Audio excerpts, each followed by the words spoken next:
বৃহস্পতিবার মাধ্যমিক পরীক্ষার শেষ দিনে সারপ্রাইজ ভিজিটে আসানসোলে এলেন মধ্যশিক্ষা পর্ষদের সভাপতি প্রফেসর রামানুজ গঙ্গোপাধ্যায়। এদিন তিনি আসানসোলের মণিমালা গার্লস স্কুল সহ কয়েকটি স্কুলে উপস্থিত হয়ে পরীক্ষার ব্যবস্থা খতিয়ে দেখেন। পরীক্ষা সংক্রান্ত বিভিন্ন বিষয় পর্যবেক্ষণের পর সাংবাদিকদের মুখোমুখি হয়ে তিনি জানান, এবারে পরীক্ষা খুব ভালো হয়েছে, পাশাপাশি প্রশ্নপত্র খুব ব্যালেন্স ছিল।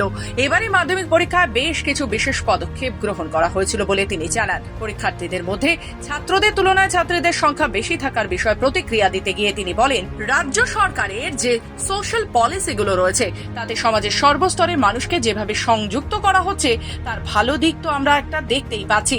অর্থাৎ রাজ্য সরকারের নীতির সুফল হিসেবে মেয়েদের পরীক্ষায় অংশগ্রহণ বাড়ছে। পাশাপাশি ফল প্রকাশের বিষয়ে তিনি স্পষ্ট করে জানান, নির্দিষ্ট সিস্টেম মেনেই পরীক্ষার ফল ঘোষণা করা হবে এবং এতে কোনো পরিবর্তন করা হবে না। পরিদর্শন মানে আমি আজকে পশ্চিম বর্ধমানেই থাকবো, পুরো জেলাই কভার করবো, ইচ্ছে আছে।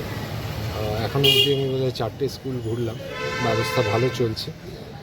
পশ্চিম বর্ধমানে পরীক্ষার সময় প্রথমবার এলাম, তো সেই জন্যই আমার মনে হয়, আমি আশা করব যে আজকে শেষ পরীক্ষা, লাস্ট দিন মেজর পরীক্ষা 22 তারিখে আমাদের অপশনাল আছে, সেটাও একটা ইম্পর্টেন্ট পরীক্ষা আমাদের কাছে। তো আমরা আশা করব যে পরীক্ষা ব্যবস্থা এবারে, আমি একটু আগেই গার্জেনদের সঙ্গেও কথা বলেছি, তো দে অলসো এক্সপ্রেসড হ্যাপিনেস।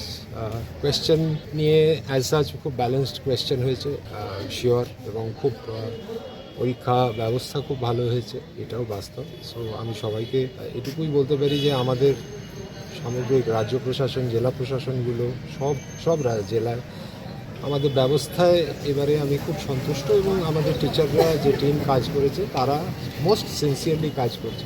এই যৌথ প্রয়াসেরই ফসল আছে যে যদি আপনাদের কাছে যে ছবিটা উঠে আসছে, যে এটা টিম ওয়ার্ক, একটা কাজের যে পদ্ধতিগতভাবে আমাদের যে চিন্তা ভাবনা, সেগুলোর যে আপনারা দেখতে পাচ্ছেন বহিঃপ্রকাশ, বিভিন্নভাবে আমরা চেষ্টা করছি। আমি আশা করব যে আমাদের ছাত্রছাত্রীরা ভালো ফল করবে, তাদের রেজাল্ট ভালো হবে, তারা ভালো করে ভবিষ্যৎ প্রজন্ম হিসেবে। তবে এবারে মাধ্যমিক পরীক্ষা সুষ্ঠুভাবে সম্পন্ন হয়েছে বলেই মনে করছে বিভিন্ন মহল। আসানসোল থেকে রাহুল পাসওয়ানের রিপোর্ট, খবর বাংলা।